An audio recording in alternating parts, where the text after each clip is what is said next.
Hello! In this video I'm going to show you how I put together the body section of this stitch puppet out of paper. Welcome along, my name is Ben Stanley and I design and create paper-based working replicas of beloved Muppets, puppets, characters and creatures. So if paper crossed your thing or you just like what you see, I'd really appreciate it if you gave this video a thumbs up. So in part one we showed you how to construct the head, and today we're going to focus on putting together the body. We've got loads to get through, there's even more than the last video, so we're going to crack straight on with it. Yep. So this is how I made the body section of this stitch puppet. So today we're looking at constructing Stitch's body, and you can see how we constructed his head in a previous video. The body is made up from 3 sections of paper. This first one is one of 2 mirrored pieces which include the leg joints, and the arm joints, you can see here, will go in there as well. For this leg joint socket we need to glue on a few strengthening strips to the areas where the glue tabs are very thin. So this is the left side, and we're going to glue in an extra layer of paper to the inside to give what's going to be the hip joint a bit more strength. And this is because with all the joint areas they're going to take more stress than the other areas of the puppet. Then we puncture a hole for the attaching paper fastener to eventually sit in. This is the front section. These tabs glue together to give it some 3-dimensional shape. And then they piece and glue together as so. This is where I'll remind you that when gluing you need to hold the pieces of paper together with pressure for quite a few minutes to allow them to bond properly. So give yourself time. So once the tabs around the leg joint have slotted in together quite nicely, then we're just going to pull together the longer tabs that will run up the back. Then we've got the third section, which is the mirror twin of the first section, and they're glued together in the same way as the previous sections. The tabs should more or less slide into place around the leg joint, and then we just line up and glue down the remaining tabs, and that's the main body shape.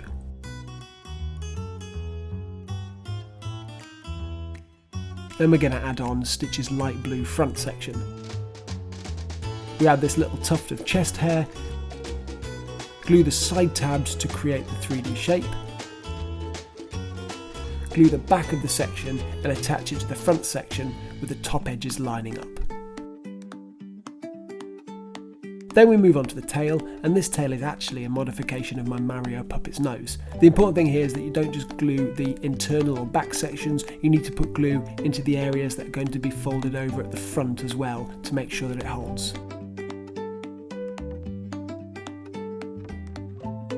Then we've got this little central tab that glues and folds over. It also has 2 longer side tabs that are going to slide through some pre-cut slots in the body section. That curved edge there is going to help it fit snugly against the body. Once the tabs have been slid in, they then need to be glued down on the inside of the body to hold the tail tightly against the body. Next, we're onto the construction of the feet. We're effectively creating an octagonal box with this piece, and of course it will take much longer than I'm showing here to glue together.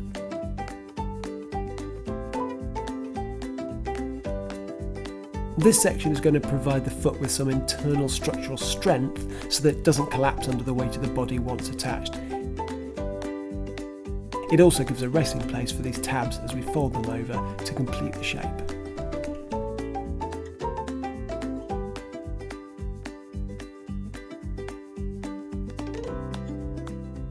So that's the foot. We need to add some claws, and they're made exactly the same way as I made the teeth for the puppet, with each of these little sections folding into a mini cone shape.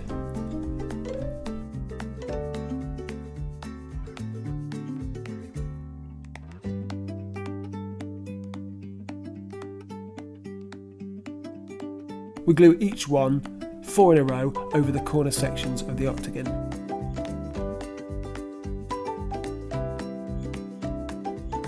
And then add a disc of paper to the top of the shape, which is going to help it glue to the leg section. Just going back to the claws, there's going to be a little bit of a gap, so what we're going to need to do is glue some tiny folded strips of paper into those gaps to help bind them to the foot section and stop the claws falling off. For the legs, we start with the paper clip, unfolding it into a double hook shape ready to attach to the leg section. And here it is. The cone we're gluing here is the leg section of the hip joint. So the paper clip is going to be sandwiched between two cones of paper here, glued in place, and there's a marker on the template showing exactly where the protruding bit needs to sit. And this external bit of the paper clip will become the handle for moving Stitch's leg in the hip socket. So we're punching a hole in the tip of the cone to slide a paper fastener through it, and then we add another cone of paper behind it to keep it in place. And then we're going to construct the rest of the leg section. There are quite a lot of tabs to glue here as we're trying to create a nice rounded shape. It then folds around the hip joint with all the tabs folding in behind the circular cone shape of the hip joint itself. And then these strips at the bottom fold over each other as they get glued down. This is a similar idea to how we did the foot section, and what you'll probably need to do is put some pressure from underneath, which is why you can see me there using the plastic spatula.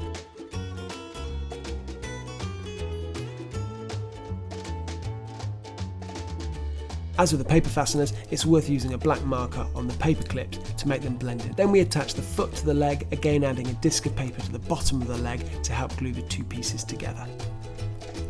So the paper fasteners at the top of the leg slot into the hole in the body section hip joint, and we fold down the ends of the paper fasteners to hold it in place while giving enough slack to allow the leg to swivel in place.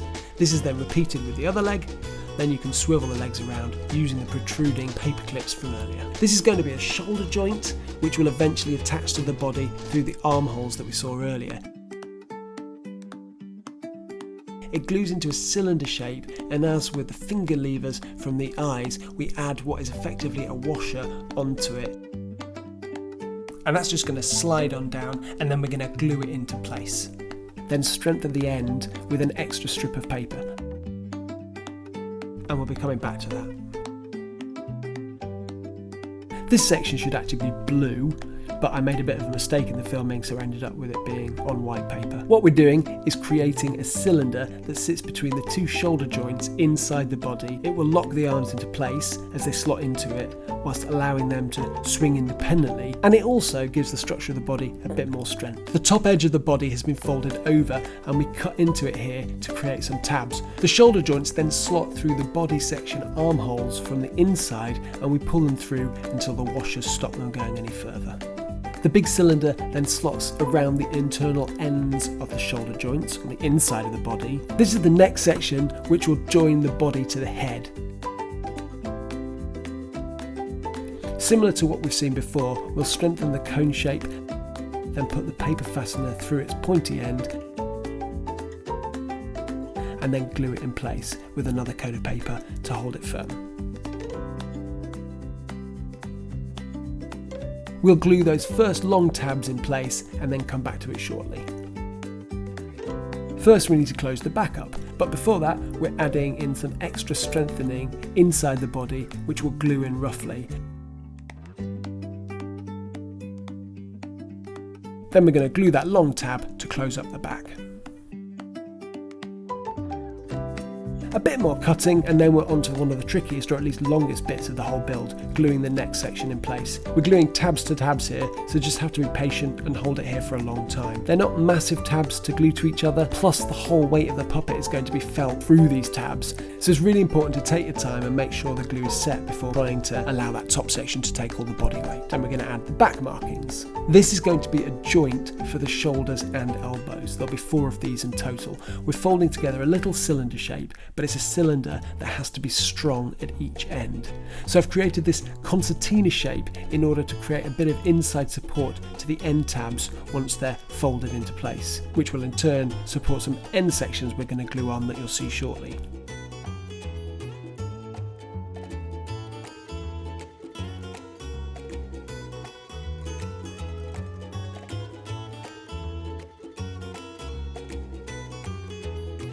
To extend that internal support or strengthening, we additionally add in this rolled up strip, which is slightly longer than the cylinder it's going into, so that as we glue the ends on, it will make the cylinder ends slightly convexed, which is going to help later on. So we're going to put the ends on, and then they get held in place until fully bonded.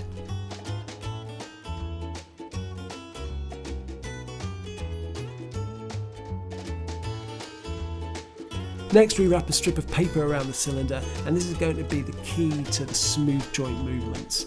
There needs to be enough of a gap, but not too much of a gap, so that the strip can easily spin around the cylinder, but there are markers on the template to help you get that just right. It's important to make sure you test which way the internal cylinder fits inside the external one, because if you put it the wrong way in, it's going to keep getting stuck as you try to turn it. It's difficult to explain why, but it becomes really obvious if you try it both ways. Next, we glue the joint into the shoulder by wrapping it into the longest tab of the shoulder section. The other 3 shorter tabs then wrap around it, starting with the opposite inside tab, then following with the 2 outside tabs, all gluing into place. Then we repeat the same thing on the other side.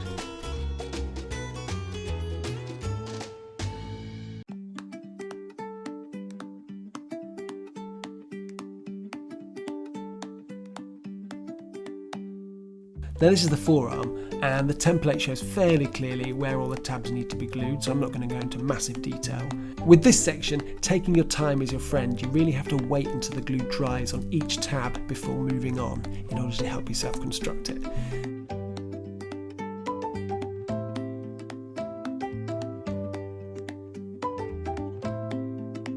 So at the bottom end, you really have to wait for this bit to dry, or perhaps even add a strengthener, as the tab is very, very small. Otherwise it's going to start opening up when you do the next bit, which is to pull these 2 top tabs in together. So here you can see one tab's done, one tab isn't done, and then the next one pulls in.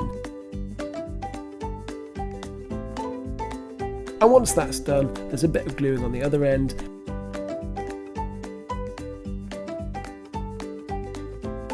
And then gluing the seam at the back pulls it all together, and that's your forearm shape. Then we're going to put a little dent in it, as you can see here, and then we're going to place a little cone into that dent. This is going to be a joint for the wrist, so we need to puncture a hole into the centre of the cone wide enough for a paper fastener to be pushed through. Then it's glued into place and the hole pushed through into the forearm section as well.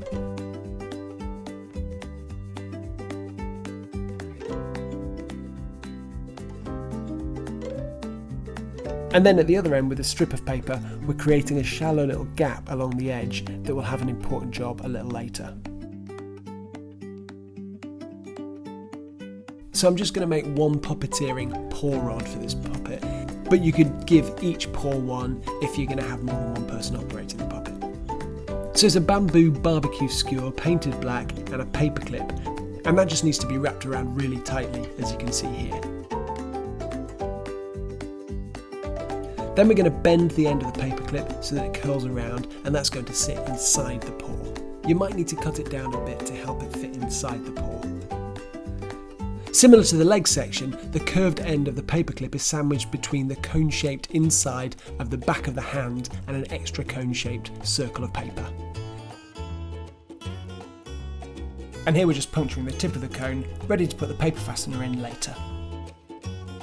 Here I'm folding over one side of the tabs that run along the strips that will give the paw its depth. So the first strip runs along the shape of the fingers of the paw, with all the mini tabs gluing down onto the inside until it runs out. Then we start at the other end, wrapping and gluing until all the fingers have been covered.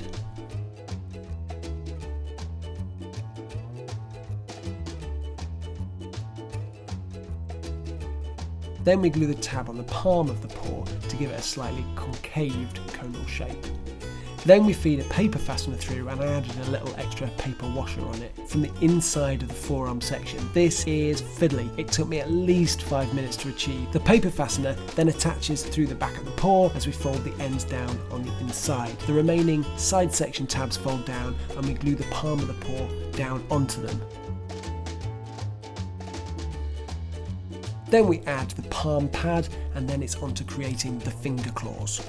Slightly different from the claws on his feet, they are straightforward to put together, as you can see, and there are 2 slightly larger and 2 slightly smaller ones for each hand, which we're then just going to glue on.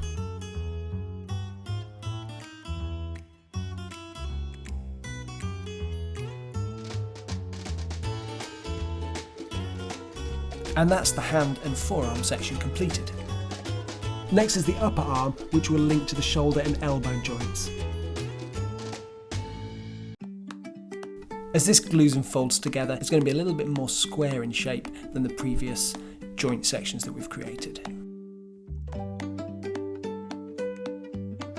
It's quite similar in construction to the shoulder section. The 2-cylinder elbow joint sections get wrapped up in the long internal tab, and I found the easiest way to do that is to put it in place, then roll it out along that tab, and then once you're at the end, roll the tab and the cylinder back in. We're then going to make sure that that tab is really secure in there by just gluing it from the inside as well. And here you can see it's got nice easy rotation, which is going to be great for the limbs when it's attached. And then the next 2 tabs fold around it, leaving 1 tab loose. And then that tab is going to feed into the little gap that we created in the forearm section. Once that has slotted through, we glue these little crosses at the ends of the joint cylinders, which then attach to the round tabs at the top end of the forearm. And again, as with all the gluing, you have to hold them there for a good 2 minutes until they bond. Then you can see how all this paper engineering gives you the full mobility of the elbow and wrist joints. So we obviously create 2 arm sections, and they both glue into the shoulder joints that we created earlier, exactly the same way we just glued the elbow sections together. And that's the body. And then we just add the head, attaching the 2 sections with the paper fastener.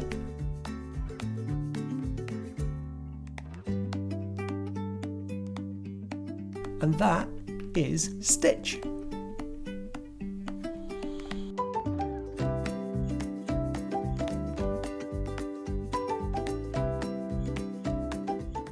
So there you have it. That's how to construct the body section of this Stitch puppet out of paper. Now, if you've come to this video first and you want to check out how to make the head, you can look at part 1 over here. Or if you're interested in the design process of this puppet, you can check out the video over here as well. Well, thank you so much for coming on this journey with me. If you've got any questions, then just shoot them across to me in the comments and I'll do my best to answer them. Other than that, thanks again, and we'll see you next time. Take care. Bye-bye.